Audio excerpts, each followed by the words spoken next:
मेधा शुरू से ही पढ़ने में होशियार और मेधावी छात्रा थी। अच्छी पढ़ाई के बाद अच्छा कॉलेज सिलेक्शन और फिर बहुत अच्छी जॉब। तूने तो मेरा नाम रोशन कर दिया मेधा। अरे लेकिन ये जो काम करने का तरीका है ना, इसे बदल ले। 18 घंटे काम करेगी तो कल को बच्चा कैसे संभालेगी? तुम्हारी तरह पागल नहीं हूँ माँ, जो बच्चे और परिवार में फंस जाऊँ। मैं तो जिंदगी खुल कर जीऊंगी। सब कहने की बात होती है बेटा, अपने बच्चे का सुख हर कोई चाहता है। वक्त बीतता है और मेधा की शादी हो जाती है। शादी के कुछ सालों में ही मेधा एक सुंदर से बेटे की माँ बन जाती है। अरे यार, मेरी मैटरनिटी लीव खत्म हो रही है, क्या करे? माँ भी नहीं आ सकती, कैसे मैनेज करूँ? ऐसा करते हैं, इसके लिए एक केयर टेकर रख लेते हैं, वो देखा करेगी इसे। मेधा को पति की बात जंच जाती है और वो केयर टेकर की तलाश शुरू कर देती है। एक दिन उन लोगों के घर एक महिला आती है जो दिखने में पढ़ी लिखी लगती है। जी, क्या काम है आपको? मैम, मेरा नाम स्नेहा है। आपका एड देखा केयर टेकर का, क्या मैं आपके यहाँ काम कर सकती हूँ? हाँ, क्यों नहीं, लेकिन आप तो अच्छे घर की लगती हैं, फिर नौकरी क्यों? दरअसल मेरे ससुराल वालों ने मुझे घर से निकाल दिया क्योंकि मैं माँ नहीं बन सकती और माता पिता भी नहीं है इस दुनिया में। तो अरे अरे, कोई बात नहीं, तुम लक्ष्य को ही अपना बच्चा समझो और यहीं रहना, और किसी भी चीज की जरूरत हो ना तो बता देना। नेहा खुशी खुशी लक्ष्य को संभालने लगती है। रात को जब मेधा घर पर आती है, अरे क्या बात है स्नेहा, तुमने खाना नहीं खाया क्या? अरे दीदी, आपका बेटा टाइम दे तब ना। अरे तो जब वो सोता है तब खा लिया करो। तब तो मैं इसके पास ही बैठी रहती हूँ। कोई मच्छर या कीड़ा काट ले लक्ष्य को तो अब आप पकड़ो, मैं खाना खा लेती हूँ। स्नेहा वहाँ से चली जाती है। बहुत ही अच्छे से ख्याल रख रही है ये लक्ष्य का। मेधा, इतना तो शायद तुम भी ध्यान नहीं देती। मेधा को पति की बात बुरी तो लगती है लेकिन कुछ नहीं कहती। धीरे धीरे स्नेहा मेधा और उसके पति के साथ बाहर भी जाने लगी। सुनो, स्नेहा को भी बाजार ले चलते हैं, वो क्या है ना, लक्ष्य को देख लेगी जब तक मैं शॉपिंग कर लूंगी।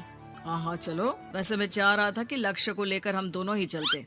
क्या यार, तुम तो फ्री में इमोशनल हो जाते हो, कितना देख लेंगे हम दोनों मिलकर, ले चलो उसे। कार से निकलकर मेधा और लक्ष्य रोड क्रॉस कर रहे थे कि सामने से कार आ जाती है। मेधा का ध्यान नहीं होता लेकिन स्नेहा तुरंत लक्ष्य को मेधा से छीन लेती है। मेधा गिर जाती है और कार मेधा को छूकर निकलती है, जिससे मेधा को खून आ जाता है। पति मेधा को हाथ देकर उठाता है। स्नेहा लक्ष्य को लेकर गले लगाई रहती है। थैंक्स स्नेहा, मैंने तो ध्यान ही नहीं दिया था कि कार आ रही है।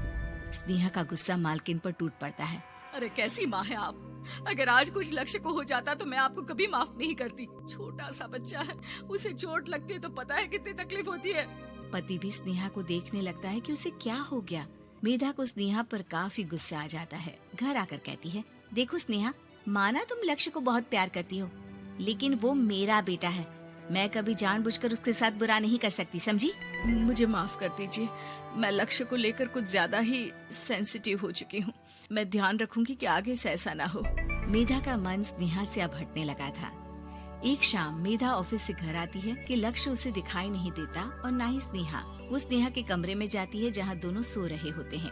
अरे स्नेहा, लक्ष्य को आज इस कमरे में क्यों सुला दिया? दीदी, मुझे नींद आ रही थी, ऐसे में उसे कमरे में अकेले लिटाना मुझे ठीक नहीं लगा। मेधा बच्चा उठाने लगती है कि स्नेहा टोक देती है। रहने दीजिए ना दीदी, सो रहा है, फालतू में नींद खराब हो जाएगी।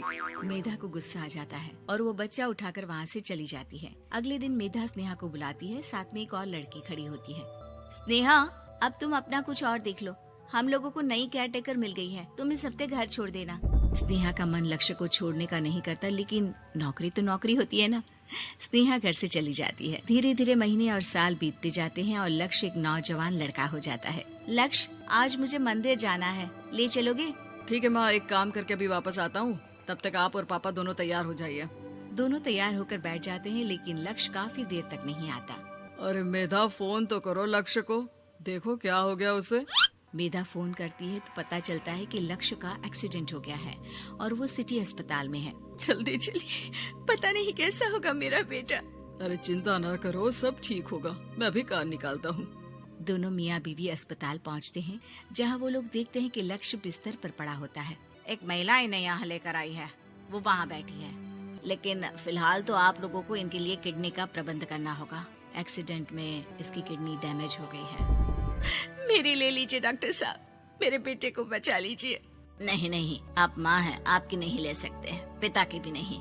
आप किसी रिलेटिव या दोस्त से पता कर लें और हाँ थोड़ा जल्दी करें क्योंकि देर होने से मामला बिगड़ सकता है। मेधा बैठकर रोने लगती है कि वहाँ डॉक्टर आ जाते हैं। जिस औरत ने आपके बेटे को यहाँ भर्ती कराया था वो अपनी किडनी आपके बेटे को देना चाहती है। हाँ? कौन है वो? कहाँ है वो? तभी वहाँ स्नेहा आ जाती है। स्नेहा तुम? मैं लक्ष्य को पहचान नहीं पाई थी, लेकिन आप लोगों को देखकर समझ गई कि ये लक्ष्य है, इसलिए वापस आ गई। मैं अपनी किडनी आपके बेटे को देना चाहती हूँ। मेरी अपनी तो कोई औलाद नहीं, लेकिन लक्ष्य में मैंने हमेशा अपना बच्चा देखा। तुम धन्य हो स्नेहा, जो इतने साल में भी लक्ष्य को भूल नहीं पाई। सही मामले में तो वो तुम्हारा ही बच्चा होगा, क्योंकि जन्म भले ही मैंने दिया हो, लेकिन आज तुम उसकी जिंदगी बचा रही हो।